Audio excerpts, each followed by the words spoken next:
श्री स्वामी समर्थ प्रेक्षकांनो, आनंदी या मालिकेमध्ये इतका सुंदर असं वळण येताना आपल्याला पाहायला मिळणार आहे. बरं का, खरं तर इकडे आता मालक साहेबांना आनंदीच्या प्रेमाची किंमत कळून चुकलेली असते. पण आता इकडे मालक साहेब आनंदीला इकडे वडाची पूजा करण्याची खरं परमिशन देतात खरं. पण दुसरीकडे मात्र हा विद्याधर आनंदीच्या एकदम जीवावरच उठलेला असतो. कारण आनंदीने तो कधीही बाप होणार नाही हे एवढं मोठं सत्य इकडे आता युगंधरला सांगितलेलं असतं. पण आता शलाका मात्र या विद्याधरला अडवते आणि बोलते की दरवेळेस आपण पुढेच गेलं पाहिजे ना, असं काही नाही. तू फक्त आता बघ की ही शलाका कसा धमाका करते ते. बरं का, आता इकडे विद्याधर आणि शलाका इतकं जबरदस्त प्लॅनिंग करतात आणि आपल्या आनंदीचा अपघात घडवून आणतात आणि या अपघातात आपली आनंदी एकदम जखमी झालेली असते. पण हे सगळं कशा प्रकारे मालक साहेबांसमोर येतं आणि मालक साहेबांना आनंदीचा अपघात करणारा व्यक्ती नक्की कोण आहे हे समजतात. ते त्यांना कशा प्रकारे पोलिसांच्या ताब्यामध्ये देतात हे पाहायला खरंच खूप मज्जा येणार आहे. पण हे सगळं काही मालिकेत कशा प्रकारे घडत जाणार आहे हे जर तुम्हाला जाणून घ्यायचं असेल तर तुम्ही हा व्हिडिओ अगदी शेवटपर्यंत पहा. मिथाली आणि पृथ्वीने मात्र इकडे आनंदीला बोलावून घेतलेलं असतं. कारण इकडे या दोघांनाही त्यांच्या आई वटपौर्णिमेच्या दिवशी एक कृती करायची, ती पुन्हा त्यांना करायची असते. जसं की त्यांच्या आईची एक आठवण म्हणजे इकडे आता ही जी आपली समिधा दाखवली आहे ती दरवर्षी वटपौर्णिमेच्या दिवशी गावातल्या सगळ्या बायकांना छानपैकी गजऱ्याच्या वेण्या घालायला द्यायची आणि हे मुलांना पुन्हा एकदा करून पाहायचं होतं. त्यांच्या आईची एक आठवण जिवंत करायची होती. तेव्हा ही मुलं आनंदीकडे मदत मागतात आणि आनंदीला बोलतात की आनंदी, तुला फुलांच्या वेण्या बनवता येतात का? तेव्हा आनंदी हो बोलते आणि बोलते की आमची आई असं वागायची या दिवशी, तेव्हा आम्हाला सुद्धा आमच्या आईची एक आठवण जिवंत करायची आहे.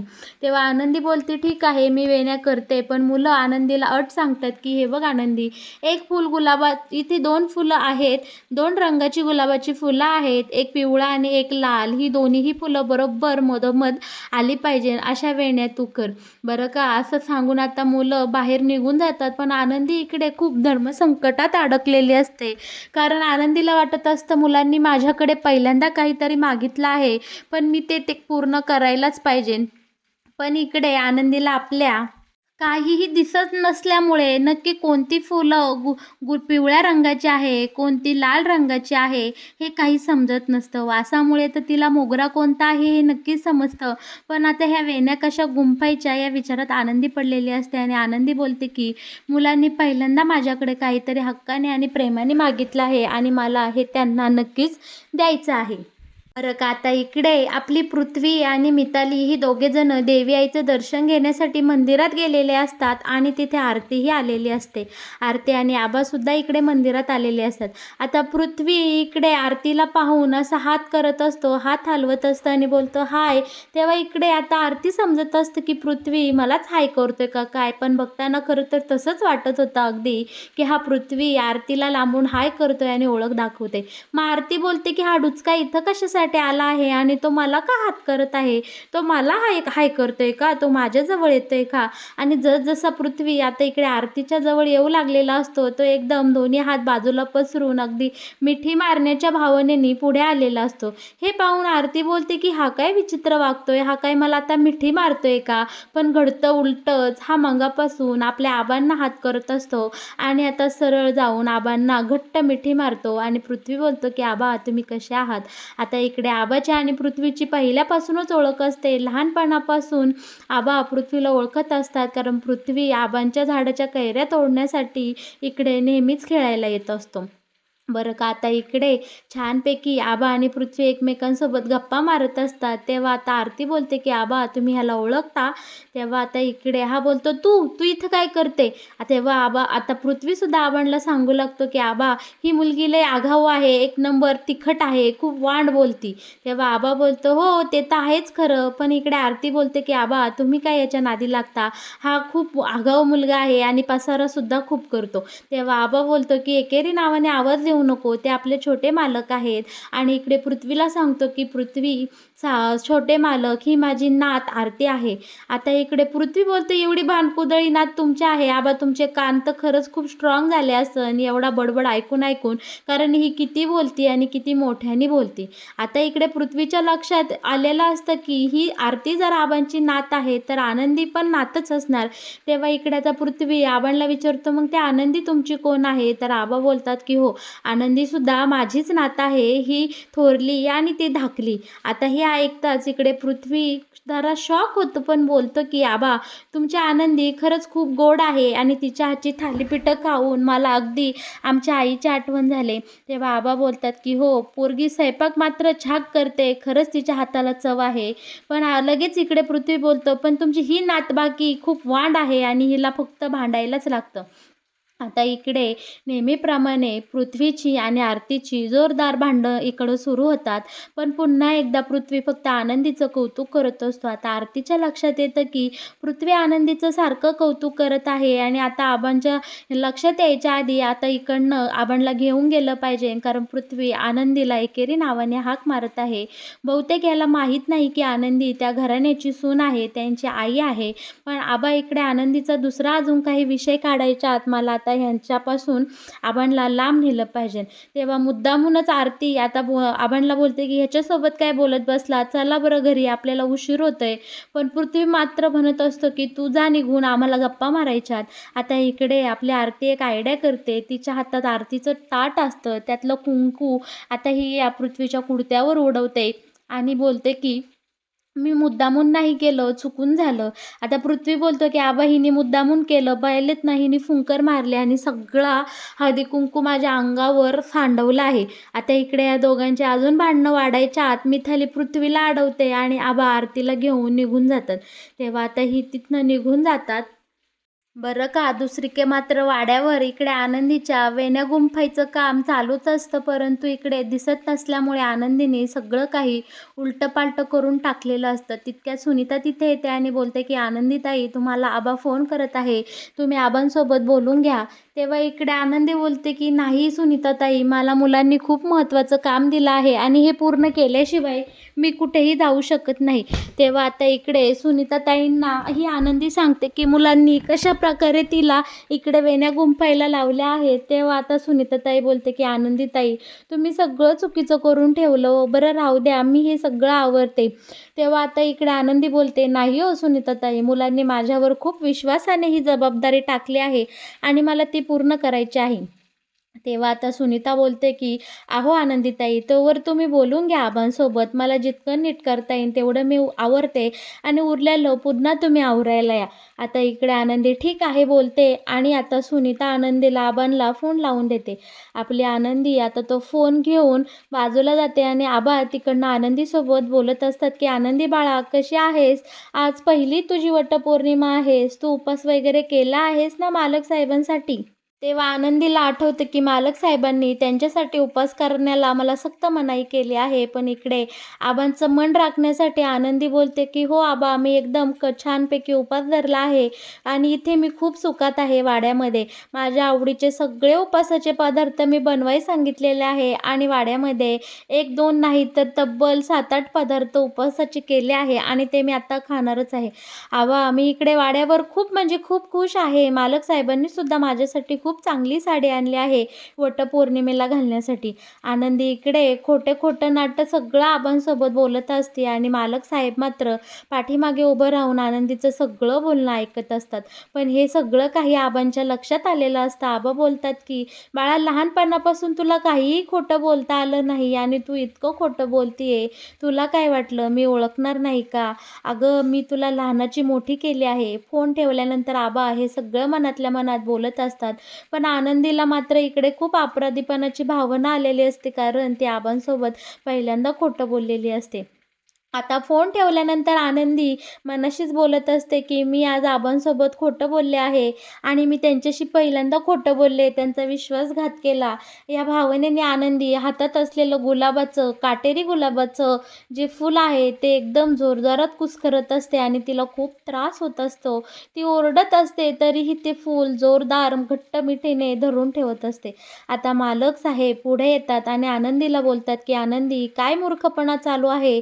तुला सगळं लागलं आहे. बरं थांब जरा आणि खिशातला छानपैकी रुमाल काढून आनंदीला देतात आणि तिचे डोळे पुसायला सांगतात. मालक साहेब बोलतात की तू असं का वागली? तेव्हा आनंदी सांगू लागते की मालक साहेब, मी माझ्या आबांसोबत खोटं बोलले आहे आणि त्याचंच प्रायश्चित्त म्हणून मी आता हे गुलाबाचं फूल, हे काटेरी गुलाबाचं फूल मी माझ्या मिठीत आवळून धरत आहे, जेणेकरून मला त्याची शिक्षा मिळेल.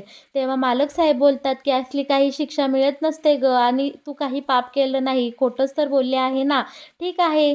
आता इकडे मालक साहेब बोलतात की आनंदी रडू नकोस, आणि हो, तुला जर का बरं एवढी ही वटपौर्णिमेची पूजा करायची आहे?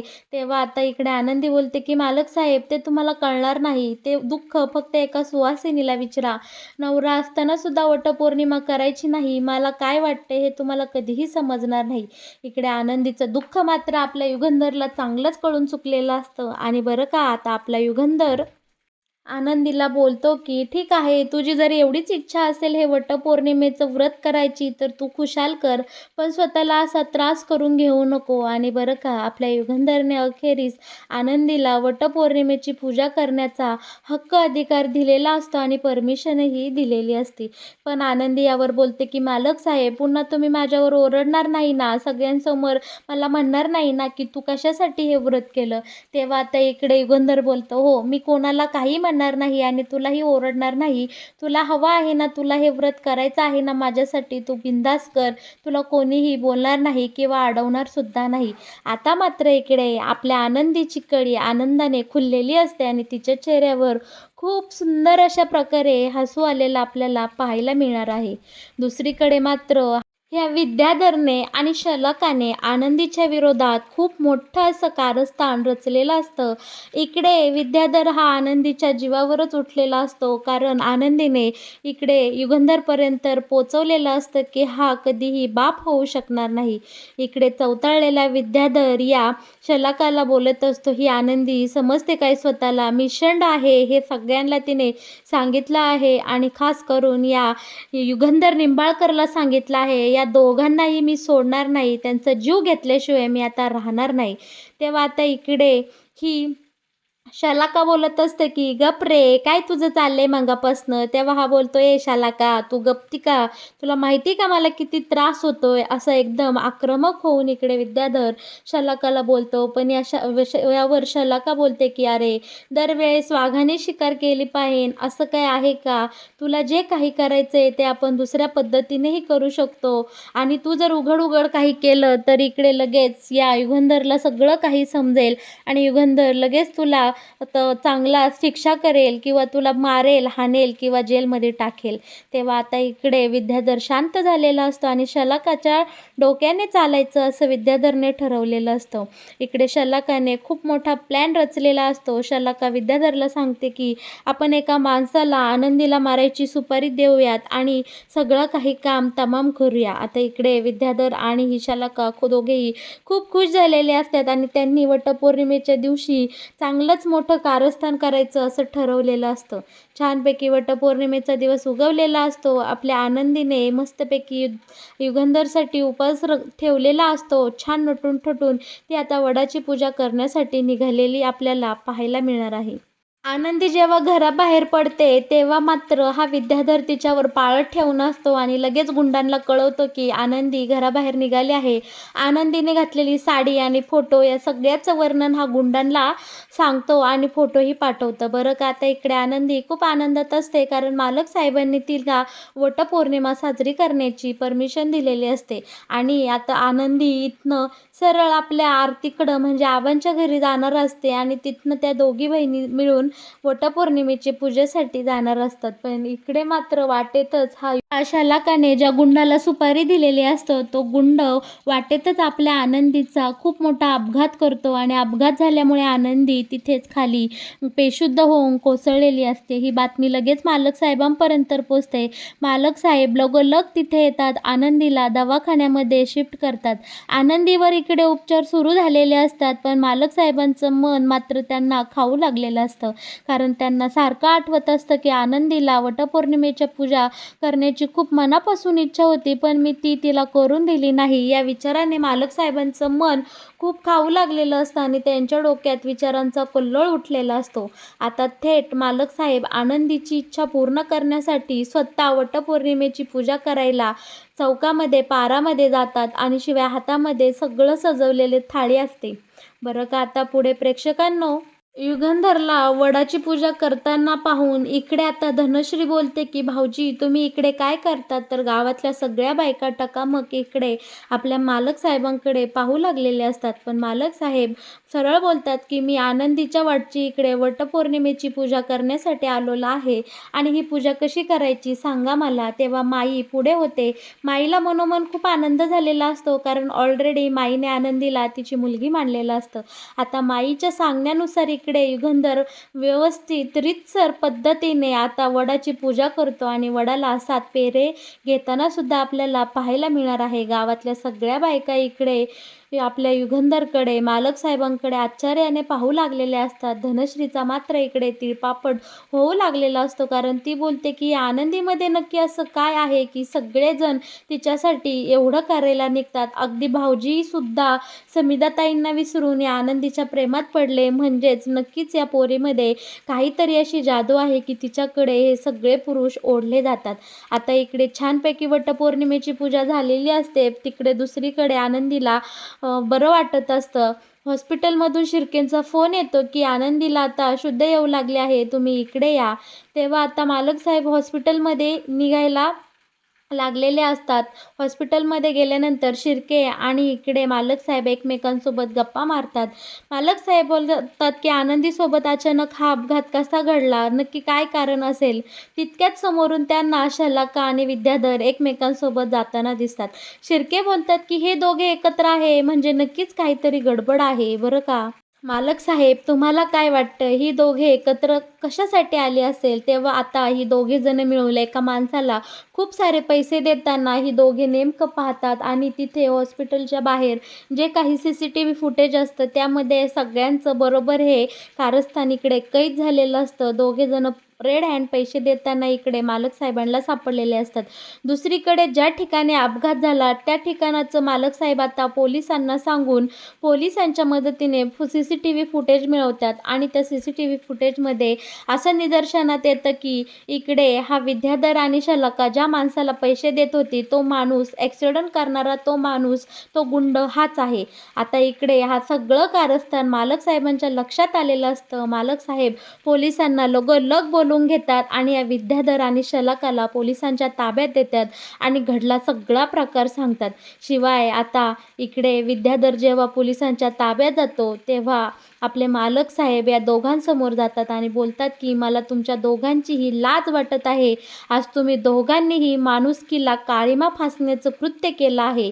आणि इकडे आता नेहमीप्रमाणे मालक साहेब विद्याधरच्या सनसनीत कानाखाली लगावून देतात आणि त्याला पोलिसांच्या ताब्यात देताना आपल्याला पाहायला मिळणार आहे. तर मग प्रेक्षकांनो, आनंदी या मालिकेत येणारं हे नवीन वळण तुम्हाला आवडलं का? आणि याबद्दल तुमचं काय म्हणणे आहे हे तुम्ही मला नक्कीच आपल्या कमेंट बॉक्समध्ये कळवा. शिवाय आनंदी या मालिकेचे येणारे असेच नवनवीन अपडेट जर तुम्हाला सगळ्यात आधी पाहायचे असतील तर तुम्ही आपल्या या चॅनलला नक्की सबस्क्राईब करा आणि हो, व्हिडिओला लाईक केल्याशिवाय अजिबात कुठे जाऊ नका. धन्यवाद.